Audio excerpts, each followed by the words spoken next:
ఏం చేస్తున్నావు? చక్కెర పొంగల్ అంటే ఎట్లా చేసుకుందాం అన్నది. ఇప్పుడు వరలక్ష్మి వ్రతాలు అన్ని పూజలు ఇవన్నీ ఉంటాయి కదా, ఏ రకంగా చేసిన చూడండి అంత బాగా వచ్చింది. సూపర్. ఒక్కసారి చూస్తారా అంటే మళ్ళీ చేసుకుని తింటారు. ఏంటంటే ఈ బెల్లం అయితే ఇక మంచి బెల్లం తీసుకోండి, క్వాలిటీ బెల్లం తీసుకోండి, ఇట్లా వేయండి.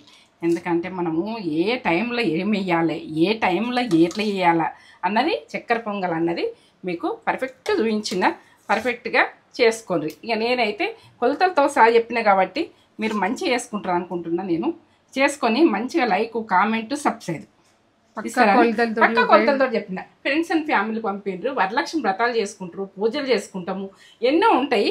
ఇప్పుడైతే తులసి పూజలు వస్తాయి, అన్నీ వస్తాయి. ఇప్పుడు అన్ని పండుగలు వస్తాయి కాబట్టి ఇట్లా ప్రసాదాలు చేసుకొని కమ్మగా చేసుకొని తిందాం. ఇప్పుడైతే డ్రై ఫ్రూట్స్ ఇంకా నాకు వేసుకోవాలని ఇష్టము, మీకు ఎట్లా ఇష్టమో చెప్పరు. ఇది విషయం. సూపర్. ఎంత బాగా వచ్చింది చూడు. టేస్ట్ చక్కెర పొంగల్ వరలక్ష్మి వ్రతానికి స్పెషల్. ఇక కమ్మతనంలా ఇట్లా మీరైతే వేసుకొని దేవునికి ప్రసాదాలు పెట్టుకొని మీరు మంచి ఆశీర్వాదంతో మంచి ఆరోగ్యంగా ఉండాలని నేను కోరుకుంటున్నాను. మీరు కూడా ఏంటంటే ప్రతి ఫ్యామిలీ మంచిగా ఉండాలి, నా ఫ్యామిలీ మంచిగా ఉండాలి, మీ అల్ల నేను ఉండాలి, నా అల్ల మీరు ఉండాలి, అది విషయం. సరేనా?